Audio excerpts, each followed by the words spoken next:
Hey, Steph. Over here. Hi. First game, how much was it? Maybe jitters or just nerves, or just why do you think you guys had trouble getting your shots to everybody getting their shots to fall tonight? I mean, there's a lot of spotlight on the first game and how you come out and setting the tone for the season. I think our energy was great. We had some really good possessions throughout the whole game. Had some rush possessions, some quick, tough shots. That borderline of how we play, kind of with the organized chaos. But left a couple possessions out there. Our third quarter obviously was amazing, getting us back into it. But there's going to be a lot of talk on the extremes of one game, and you got to obviously learn from what went wrong tonight in terms of offensive rebounds. My fouling, a couple of them I didn't like, but taking out your rhythm and the rotations that you want to have set for the game, and then you get beat by two tough threes down the stretch by Okogie and E. Gordon. So you're kind of gonna live with that type of stuff. And if you look at that, if they go a certain way, the questions are a little different. So you don't overanalyze the offense. Just try to continue to get better. Understand we're in a really good place, but we can get better. Steph, you and CP seem to have a bit of a chemistry or rhythm already. Where would you say you guys are, and compared to where you think you'll get to as a duo? They'll just continue to get more comfortable on who's initiating, where shots are going to fall or come from, sets that we can run, depending on who has the ball. It's very fluid right now. It's such a smooth transition because we both just know how to play, and there's a lot of trust. Whoever has the ball is going to try to make the right decisions. And, we're with one game, a couple of preseason games under our belt, feeling like, there's been a lot of confidence that's been building in terms of what we're trying to do. So we're going to obviously continue to get better. It's 81 more. And when Draymond gets back, there's going to be even more to try to figure out in terms of the rotations and all that. And we communicate really well. We talk basketball and try to figure it out. And that's going to get us in the right position.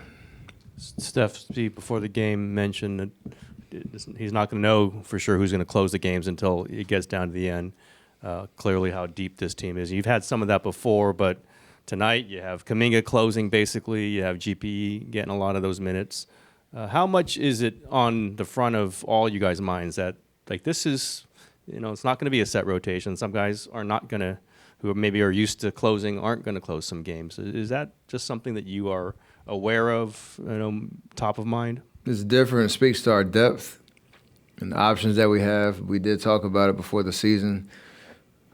There's a lot of guys that want to be out there. And there's a lot of different looks that you can throw out there depending on how the game is flowing. One, you have to trust each other and give the right energy no matter who's out there on the floor. You can have guys that are pissed off and feeling a certain type of way that they're not out there because of their competitiveness, but it has to be channeled towards, continue to stay ready, knowing that each game is going to present an opportunity. And the biggest thing is coach has to coach us. He has to make decisions that are tough, are going to be tough because you have a lot of options out there. But if we can all come with the right perspective on, through 82 games, everybody's going to get a look. Everybody's going to, help us win games. And when we get to, hopefully, the end of the season, when you get to a playoff situation, you'll have a lot of options to throw out there based on who we're playing. So we have to have trust, and coach has to coach us. And I asked Chris about that play where things got a little scrambled. I'm sure you were off the floor, but he kind of grabs the ball and he kind of gives everybody a look to calm it down a little bit. You've seen him do that against you many times. What's it like to see kind of Chris Paul actively saying, okay, let's get this back in order? It's who he is as a player and understanding the momentum and how things are going and having a feel out there on the floor as a point guard to know if we need to keep pushing, settle it down, what play to call, and we're all going to continue to get more comfortable in that. And we all trust him, to make the right decisions and the right plays. And that comfortability is there now, and it's only going to go deeper. In that same vein, how much did you enjoy having, he did the in the bonus foul that he got. How much did you enjoy that being 2 free throws for you instead of the other way around? We've joked about it a lot already. It's I remember, I don't know if it was last year or the year before, he got J.K. in Phoenix, like 92 feet from the basket, and we were all like, come on, man. It was a different play. It was a great play in terms of today, like just understanding when contact was going to happen, and obviously, selling the call that was actually there. But yeah, definitely some laughs, and he got booked with it too, which is funny. And obviously smart basketball. You have to play the game. It is nice to not have to look at the ref like, hey, he's on our squad now. Steph, what are your general thoughts on Klay's performance tonight? Played, like, obviously, defensively, he took the challenge of guarding KD fresh out the gate and try to climb up into him and make it tough on him. Obviously, K had a tough shooting night for a reason. Just trying to make him take tough ones.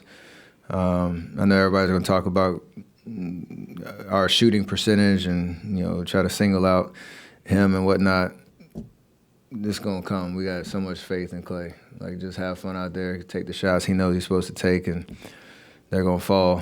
It's a long season, and history has shown that, he gets stronger as the season goes on, even, with rough starts. So not worried about that at all. Is there a story behind your opening night outfit? Say what? Is there a story behind your opening night outfit? A dope artist, or designer, I should say. This brand called Pierre Blanc, and